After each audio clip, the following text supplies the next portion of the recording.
welcome into another So Rare in the States 2025 MLS preview.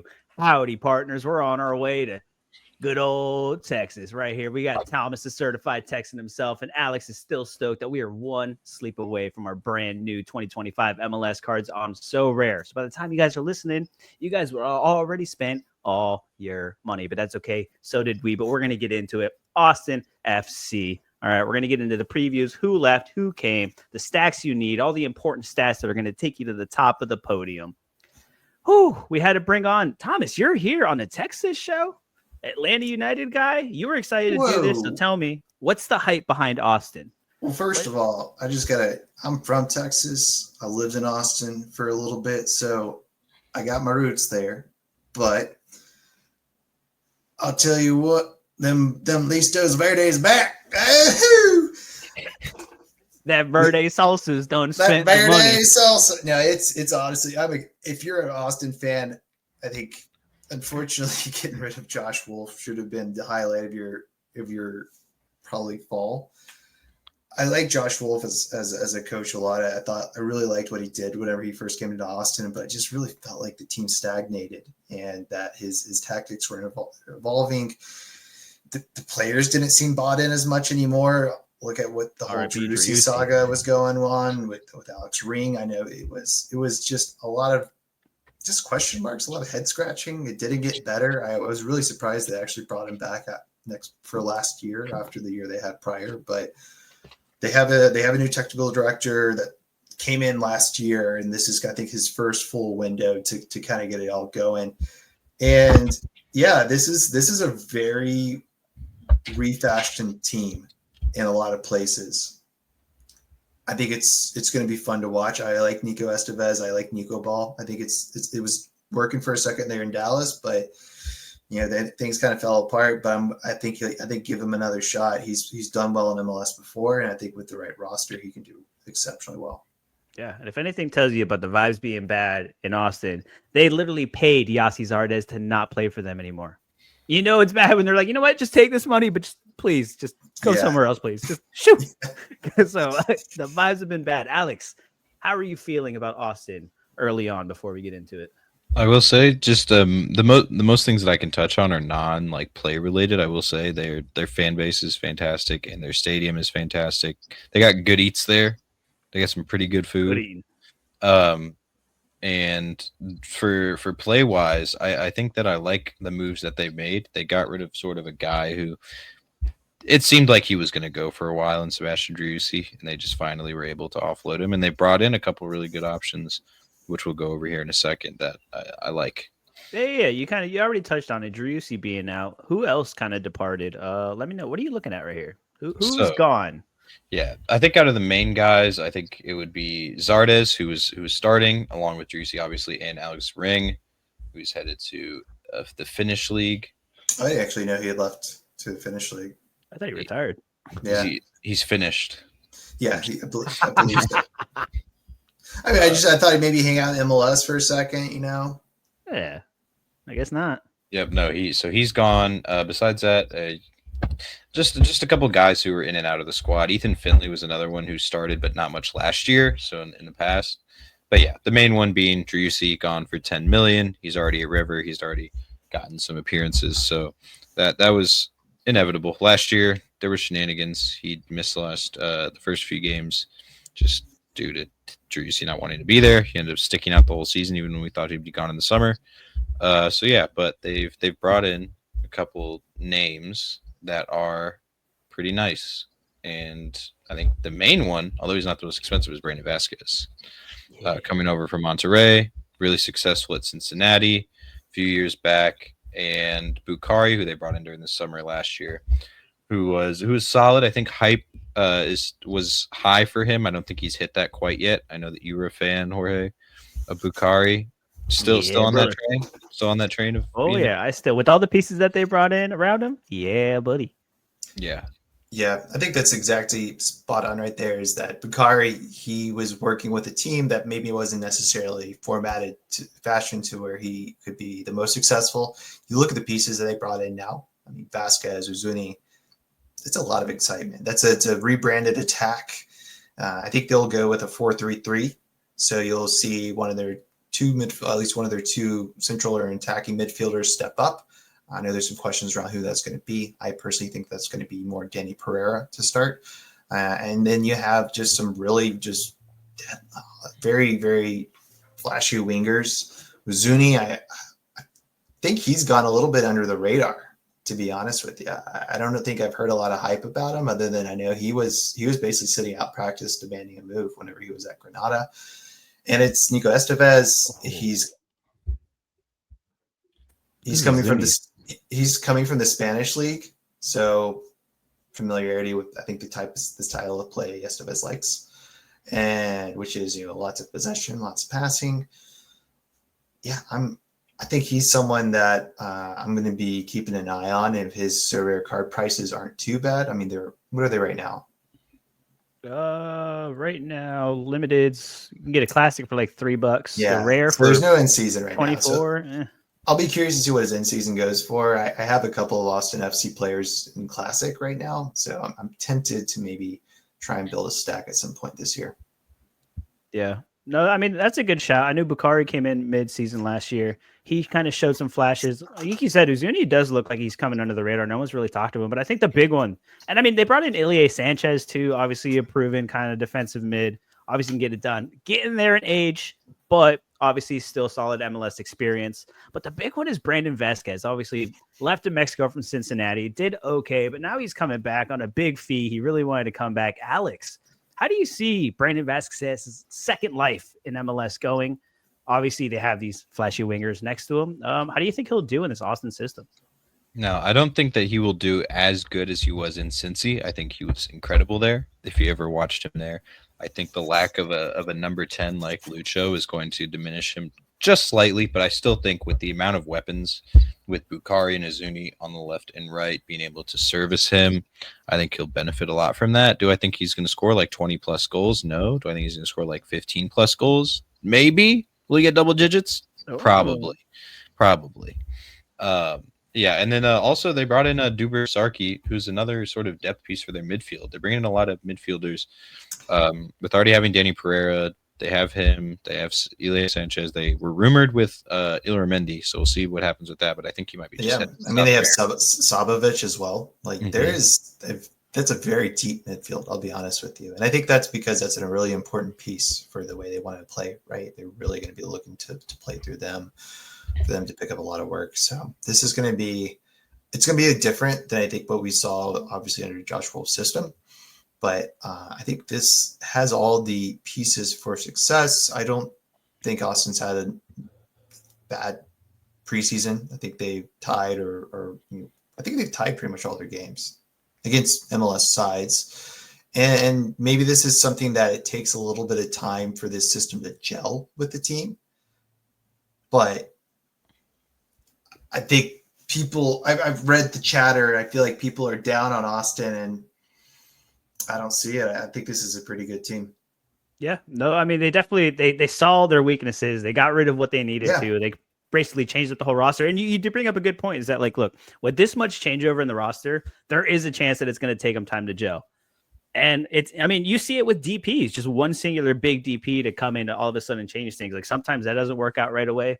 So now you're changing up a bunch of core pieces in this team. It might take them a little bit. I think they spent the money. They went for their targets. They had an idea of what they wanted to do. Obviously, Nico knows the MLS too, so that kind of helps. It's not an outside coach. So, yeah, it's whether they can put it together and make things happen. Not losing in preseason is nice, but preseason doesn't always tell the whole story. Yep. Yeah. Or it tells too much of the story sometimes too. Right, or tell too much of the story. But Alex, how are you feeling? How are they going to get it done? How are they going to put these pieces together? Who's doing what? So looking last year from some set pieces, Owen Wolf took a majority of them, and that is intriguing. He's probably, is he going to start now with the pieces that they brought in? Probably not. I wouldn't think. Doesn't look like it. Yeah, that's a big question for me. Is how long Owen Wolf's going to be with this team? I think he's a very good player. I don't think he was just getting starts because his dad was a coach. I really think he's a very high quality player. But at the same time, too, it's a little awkward, isn't it? Yeah. and if at the same to continue that thread, there are teams in MLS paying premium for homegrown players right now with the new rule around cash transfers. And so I do wonder if either a potential European move could be on the block for Owen, or if we see him go to another MLS club if his minutes aren't as great as they would think they probably should be. Because I do think he's a very quality midfielder, especially for his age. Yep, I agree. And then also looking at it, you can see Bakari did not take any sets last year. And digging into a little bit of data, Azuni has not taken sets in like over 3 years. And even when he did take sets, it was barely. Like it was when someone was injured. So that sort of leads to Danny Pereira being the set piece taker, primary corner, and free kicks. This could be very beneficial because he is cheap. I'll pull up him right now so we can look at it. But I know that you're high on Danny Pereira. Thomas, what do you think? Well, I think it's a double benefit, right? Because he's a U23 player. So if you do have a U23 squad, you can definitely slot him in there. And exactly what you said, he is sort of, if you look at the list of set piece takers from just the final third for free kicks, yep, Owen Wolf, Alexander Ring no longer there, Rigoni, Pereira, Driussi, who actually didn't take that many, and Kolmanich actually, the defender. So yeah, it's looking pretty good in terms of his potential for Sorare scoring. I like that I think he's going to get forward as well, right? I think he's going to be some chance creation there. I kind of look to the way a little bit of how the LA Galaxy played, and that their midfielders were creating a lot of opportunities for the attackers. It's just a matter of how are they going to be deploying him every game? Is he going to be more sitting back in the midfield, and then they're playing the ball through him, or is he actually getting forward and he's going to be creating potential opportunities for key passes and assists and such?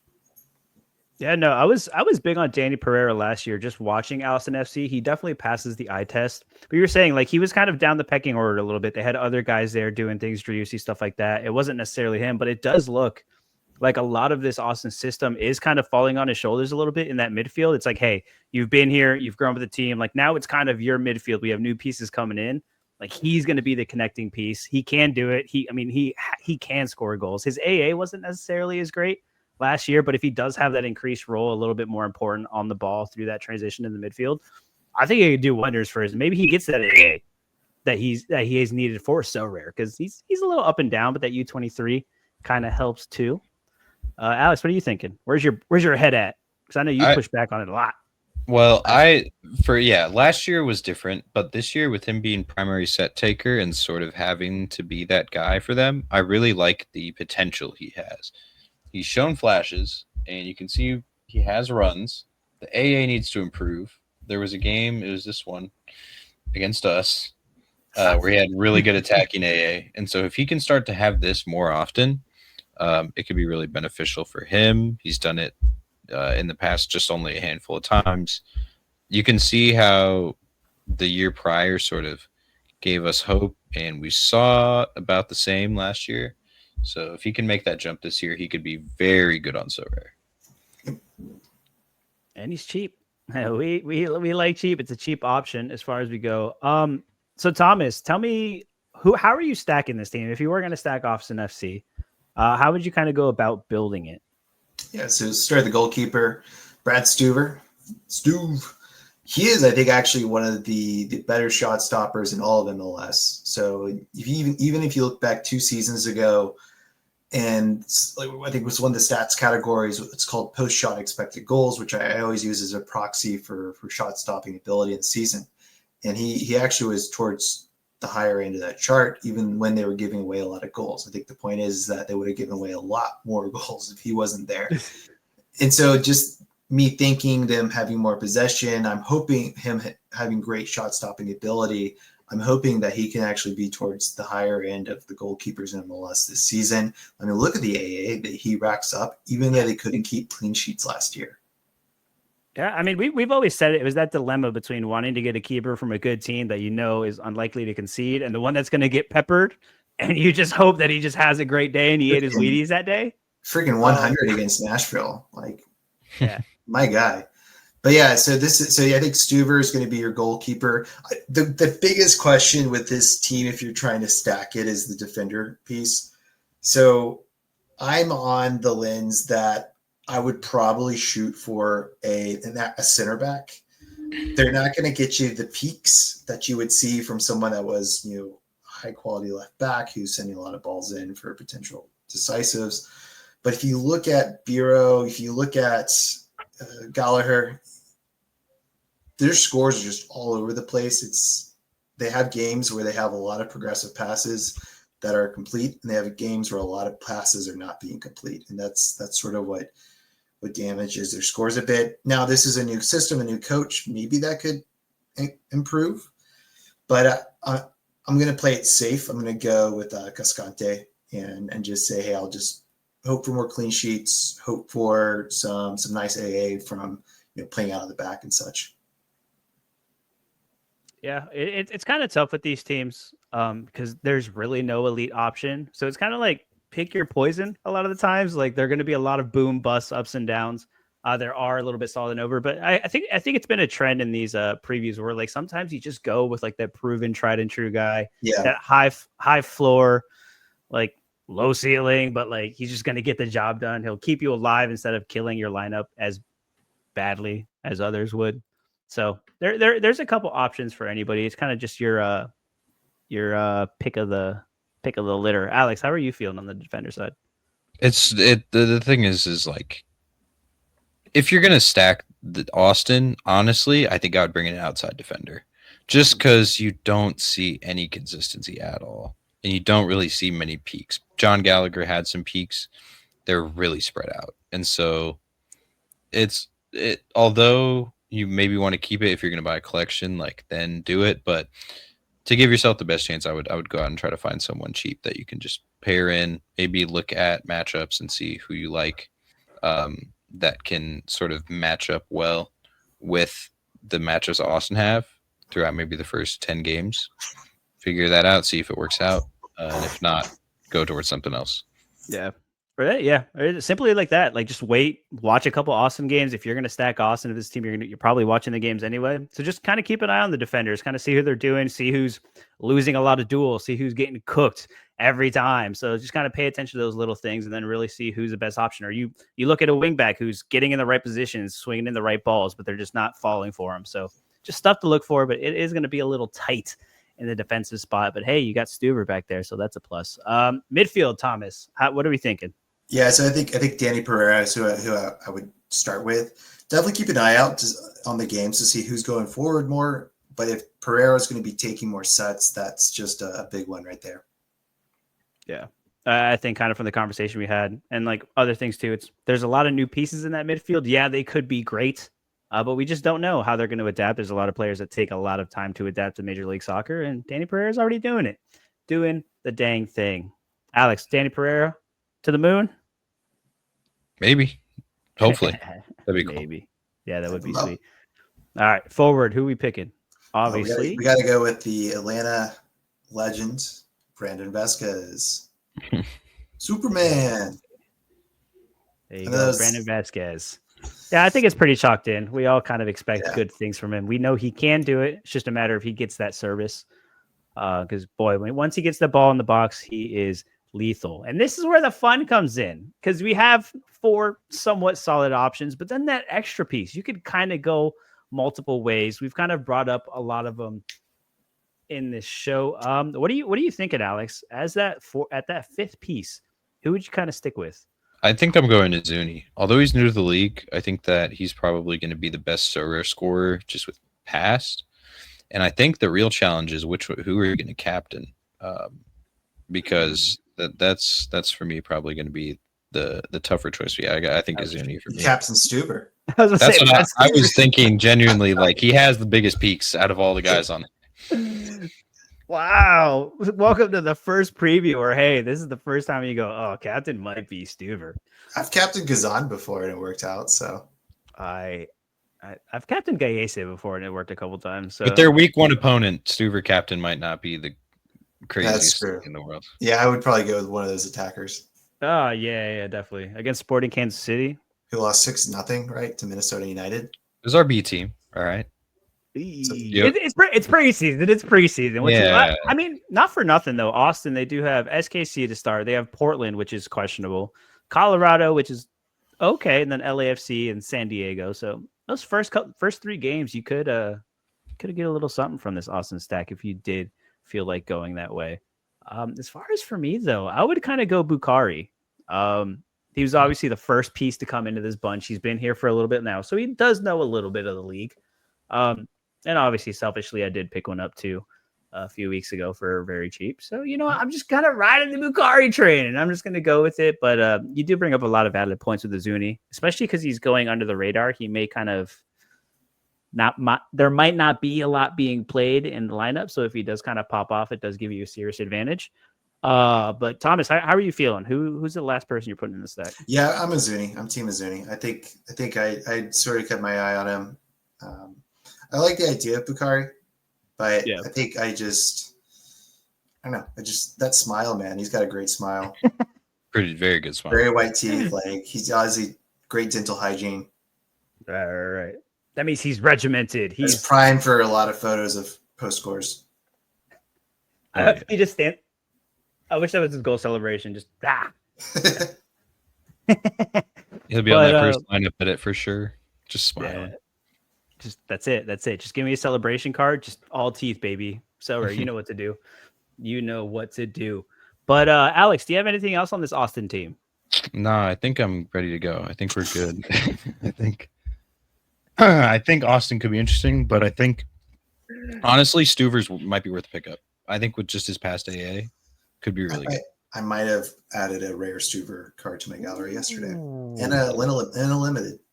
Allegedly. I don't remember if I made a move for a limited yet or not. But let's be real. For as long as MLS has been on the platform, Stuver's always kind of been a darling. Obviously, kind of overlooked because everyone just kind of throws Austin to the side, like yeah, whatever, Austin, have fun.